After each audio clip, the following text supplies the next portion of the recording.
সবচাইতে প্রয়োজনীয় ভিডিও আপনাদের জন্য টপ 5 বেস্ট স্মার্টফোন 15,000 টাকার মধ্যে, তাও আবার অফিসিয়াল। আনঅফিসিয়ালের কোনো বিষয় নিয়ে আলোচনা হচ্ছে না, কারণ এইরকম প্রাইস পয়েন্টে এসে ম্যাক্সিমাম মানুষই চায় আমি একটা এমন ফোন কিনবো যেটা আমি আগামী 2-3 বছর ব্যবহার করতে পারবো, 1 বছর অফিসিয়াল ওয়ারেন্টি থাকতে হবে এবং আমার ফোনটা ভালো হওয়া চাই।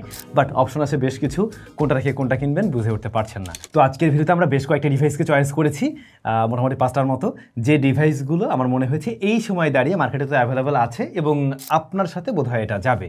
তো এখানে যে 5টা ডিভাইসকে নেওয়া হয়েছে সবগুলো যে একদম 15,000 টাকা পাচ্ছেন এমন না, কোনোটা 15,000 টাকার একটু নিচেও আছে, কোনোটা আবার 15,000 টাকার একটু উপরেও আছে।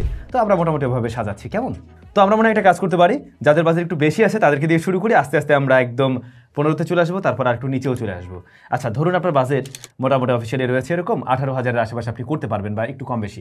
সেক্ষেত্রে আপনি দেখতে পারেন টেকনো স্পার্ক 30 কিছুদিন আগে লঞ্চ করছিল এই ডিভাইসটা, স্পেশাল এডিশন আসছিল, বাম্বলবি এডিশন, দেখতে দেখতে সুন্দর, ফুল এইচডি প্লাস রেজলিউশনের প্যানেল আছে, কিন্তু এটা IPS LCD panel, but panel quality খারাপ না, কালার ইমপ্রেশন ভালো ছিল, এমনকি 90 হার্টজ হাই রিফ্রেশ রেট দেয়, 800 নিটসের মতো যতটুকু মনে পড়ে পিক ব্রাইটনেস রয়েছে, যেটা আউটডোরে দেখে চালানো যায়, খুব ব্রাইট না বাট চালানো যায়। অন্যদিকে এটাতে মিরাটে খেলেও Z91 এর মতো এসএসডি রয়েছে, যা আবার ডে টু ডে টাস্ক বেশ ভালোভাবে সামলাতে পারে।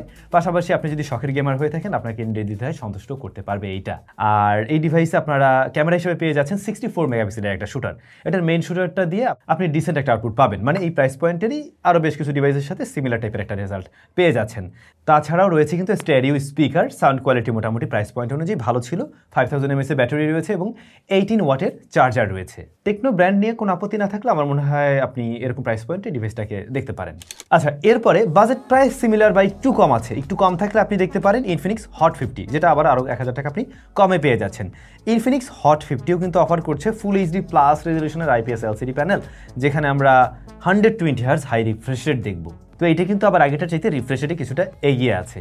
তবে অনেকেই টেকনো আর ইনফিনিক্সের সাইড বাই সাইড রেখে টেকনোকে একটু এগিয়ে রাখে, একটু প্রিমিয়াম ভাইব পাওয়া যায় ইনফিনিক্সের তুলনায়, হয়তো এই কারণেই। আচ্ছা, এটাতে মিডিয়াটে খেলেও Z100 রয়েছে, এইটার কিন্তু আবার প্রসেসরটা বেশ ভালো, যেমন এইটা ডে টু ডে টাস্কও খুব ভালোভাবে সামলাতে পারে, একই সাথে গেমিংয়ে তুলনামূলকভাবে একটু বেটার আউটপুট দিয়ে থাকে। অন্যদিকে ক্যামেরায় রয়েছে 50 মেগাপিক্সেলের main shooter, 8 megapixel ultrawide shooter. যদি টেকনোর আগের ফোনটার সাথে আমরা কম্পেয়ার করে বলি, এইটার ক্যামেরাটা একটু পিছিয়ে পড়বে আগের ফোনটার তুলনায়। ব্যাটারিটা বড়ই আছে, 5000 mAh এবং 18 ওয়াটের চার্জার রয়েছে। যদি পারফরমেন্স ওয়াইজ আপনার আরেকটু বেটার ফোন দরকার হয় কিন্তু বাজেট একটু কম, তখন কি আপনি এই ফোনটাকে চয়েস লিস্টে রাখতে পারেন। এবারে ধরুন আপনার একটা ভালো ব্র্যান্ডের ফোন লাগবে কিন্তু বাজেট একটু কম আছে, 16,000-এর মতো। এই ফোনটা বারবার চলে আসছে, আর যদিও এই ফোনটা যারা ব্যবহার করছেন অনেকের কিছুটা কমপ্লেন ছিল র্যাম নিয়ে, মানে আমি কথা বলছিলাম OnePlus-এর Nord N30 SE এই ডিভাইসটা নিয়ে, যেটা 16,000 টাকায় বাংলাদেশে অফিসিয়ালি 5G ডিভাইস আর কি। এবং এই ফোনটাতেও আইপিএস এলসিডি প্যানেল রয়েছে, ফুল এইচডি প্লাস রেজলিউশন দিচ্ছে, এটা ডিসপ্লে কোয়ালিটি খারাপ না, ভালো, আবার প্রসেসরটাও যথেষ্ট ভালো, মিডিয়াটেক ডাইমেনসিটি 6020 রয়েছে। এখন এই প্রসেসরটা বেশ ভালো, 5G একটা চিপ, কিন্তু র্যাম রয়েছে 4GB। এই জায়গাটাই মূলত কমতি রয়েছে, যারা মাল্টিটাস্কিংয়ে কাজ করে তাদের কাছে একটু চপি ফিল আসে। তো যদি আপনি এমন কোনো পার্সন হয়ে থাকেন যে একসাথে অনেকগুলো অ্যাপ্লিকেশন নিয়ে কাজ করেন না, তবে মোটামুটি ভারী অ্যাপ্লিকেশন লাগে, টুকটাক গেমিংও করেন, তারা গিয়ে এই ফোনটাকে দেখতে পারেন। র্যাম বেশি লাগলে এটা আপনার না নেওয়া উচিত হবে, বাট র্যাম যদি একটু কমেও হয় তখন গিয়ে এটার ওভারঅল প্যাকেজটা আবার ভালো। যেমন এটার ক্যামেরা রেজাল্ট কিন্তু বেশ ভালো ছিল, মানে আগের দুটো ফোনের দাম আরেকটু বেশি হলেও এটা কম দামেই ওইটার তুলনায় ক্যামেরাটা মোটামুটি ভালো দেয়। প্লাস এটার ফ্রন্ট ফেসিং ক্যামেরাটা আমি তুলনামূলকভাবে বেটার পেয়েছিলাম, 5000 mAh ব্যাটারি রয়েছে, চার্জারটাও দেখুন 33 ওয়াটের, এই জায়গাটাও কিন্তু বেশ গুছানো আছে। সো যেটা বললাম, র্যামটা কম আছে, আগে বুঝে নিন র্যাম আপনার বেশি লাগবে কিনা। যদি র্যামটা অনেক বেশি প্রয়োজন না হয়, যদি কম র্যামেও আপনার কাজ চলে যায়, তখন কি আপনি এই ফোনটাকে দেখতে পারেন। এরপরে বাজেট আপনার আরও কিছুটা কম, সেখানে গিয়ে আমার মনে হয় আমি দুইটা ডিভাইসকে রাখবো, একটা হচ্ছে গিয়ে টেকনোর স্পার্ক 30C আর একটা হলো গিয়ে রেডমি 14C, দুটো শেষে সি আছে। তো এই যে দুইটা ডিভাইস প্রায় সিমিলার টাইপের কিছু অফার করছে। এখন এখানে এসে রেডমি লাভাররাই বরং রেডমিটা চয়েস করতে পারেন, অনেকে চাইলে আবার টেকনোটাও দেখতে পারেন। দুইটার ক্ষেত্রে আমরা দেখছি আইপিএস এলসিডি প্যানেল রয়েছে এবং 120 হার্জ হাই রিফ্রেশ রেট রয়েছে, একই সাথে এটা এইচডি প্লাস রেজলিউশন দিচ্ছে, সুতরাং রেজলিউশনের একটা ঘাটতি আছে এখানে। আবার পারফরমেন্স এসেও সেম জিনিস দেখছি, মিডিয়াটেক হেলিও Z81 রয়েছে, মিডিয়াটেক হেলিও Z81 আপনি 15,000 টাকায় কি বলবেন, খুব আহামরি কিছু ডিল না, আবার একদম ফেলেও দিতে পারছেন না আর কি, ওরকম একটা জায়গায় থাকে। টেকনো স্পার্ক 10Cর ক্যামেরায় রয়েছে 50 megapixel main shooter, front facing camera রয়েছে 8 মেগাপিক্সেলের শুটার। অন্যদিকে রেডমির ক্ষেত্রে রয়েছে 50 মেগাপিক্সেলের মেইন শুটার এবং 12 মেগাপিক্সেলের front facing camera. Front facing ক্যামেরায় রেডমিরটা একটু এগিয়ে থাকে, মেগাপিক্সেলের জন্যই না, এমনিতে ওভারঅল কোয়ালিটির জন্য মোটামুটি এগিয়ে থাকে। আর মেইন ক্যামেরায় আমার কখনো কখনো রেডমিরটা দেখলাম যে কিছু জায়গায় ভালো ছবি দেয়, কোনো জায়গায় স্পার্ক 30C বেটার রেজাল্ট দিচ্ছে। তো আসলে কি দুইটা ফোনেই প্রায় সিমিলার টাইপের কিছু অফার করছে বলেই আমি দুইটাকেই রাখলাম এখানে ইউজাররা যারা যে ইউএর সাথে অভ্যস্ত সেভাবে হয়তো চয়েস করতে পারেন। ব্যাটারিতে এসে টেকনো দিচ্ছে 5000 mAh এবং রেডমি দিচ্ছে 5160 mAh।